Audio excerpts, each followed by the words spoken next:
안녕하세요, 여러분. 오랜만에 돌아온 한국산 라면, 코리안 라면입니다. 이번 시간에는 속담이 아니라 비속어에 대해 함께 이야기하는 시간을 가져볼까 합니다. 여러분은 비속어가 정확히 무엇인지 아시나요? 비속어는 상스럽고 거친 말로 다른 사람을 낮게 보고 사용하는 말입니다. 이로 인해 비속어 사용은 다른 사람의 기분을 나쁘게 만들거나 나를 교양이 없는 사람으로 생각하도록 만들 수 있습니다. 또한 자신의 감정을 비속어로 대체해서 말하다 보니 실제로 자신이 느끼는 감정이 무엇인지 모르고 어떻게 표현해야 하는지 모르게 될 수 있어요. 그러나 이러한 비속어에는 단순히 우리가 생각하는 욕설도 있지만 속어도 포함이 있는데요.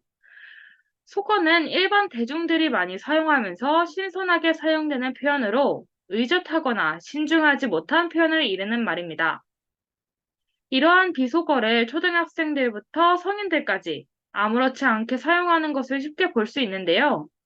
심지어 최근 들어서는 예능이나 드라마, 영화 등 다양한 프로그램들에서도 비속어를 쉽게 접할 수 있습니다. 이에 대하여 사용하는 비속어의 뜻을 알고 그렇게 욕을 하는 것인지 물어보고 나면 의미도 알지 못한 채 사용하는 경우가 많다는 것을 알 수 있습니다. 그래서 오늘 이번 시간에는 여러 비속어들을 살펴보고 다른 말로 순화해서 사용할 수 있도록 하는 기회를 만드는 시간으로 준비해봤습니다. 지금부터 시작되는 퀴즈 단어에는 표준어도 있고 비속어도 섞여 있으니까 어떤 것이 비속어일지 생각해보고 비속어라면 어떤 의미일지를 맞추면 좋을 것 같습니다. 그러면 시작하겠습니다.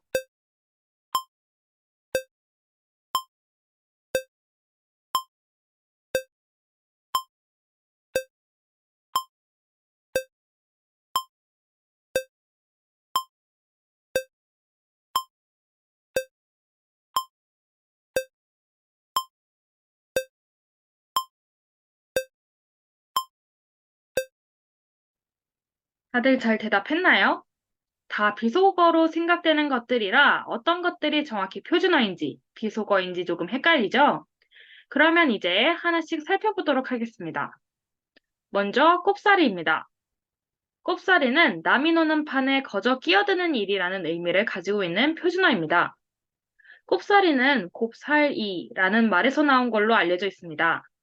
곱살은 좋은 패가 나와 계속 판돈을 대는 것이고 곱살이는 정식으로 노름판에 참여하는 게 아니라 다른 사람을 판에 껴서 노름을 즐기는 이 일을 가리키는 말입니다.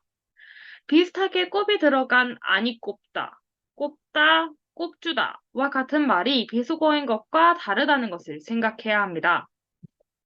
두 번째 문제였던 찐따는 어수룩하고 찌질한, 타인과 잘 어울리지 못하는 사람을 뜻하는 비속어입니다.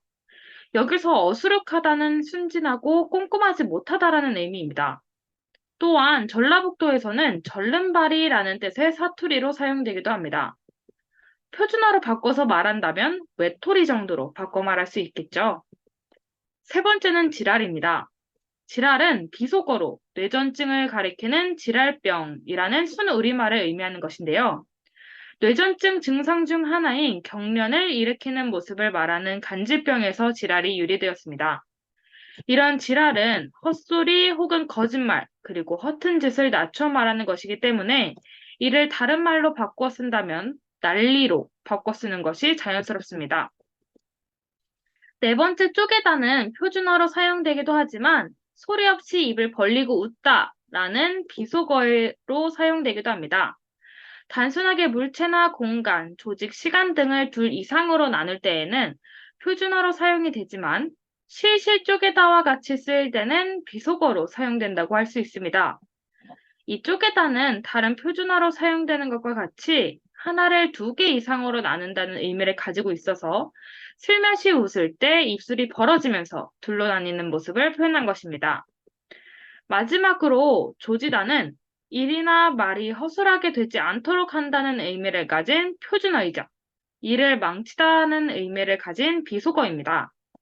예를 들어 첫 번째 의미로 사용한다면 집안을 조지다 라는 문장을 집안을 단속한다로 바꿔 쓸 수 있고 두 번째 의미로 사용한다면 신세를 조지다는 문장을 신세를 망치다로 바꿔 쓸 수 있습니다.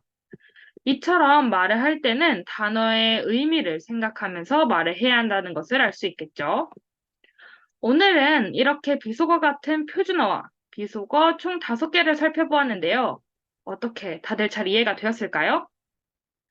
오늘 이 시간이 여러분 스스로 평소에 자신이 사용했던 비속어에 대해 생각해보고 스스로 비속어에 대해 찾아보고 비속어를 조금은 멀리할 수 있는 기회가 되었으면 합니다. 그러면 오늘도 고생 많았어요. 다들 안녕.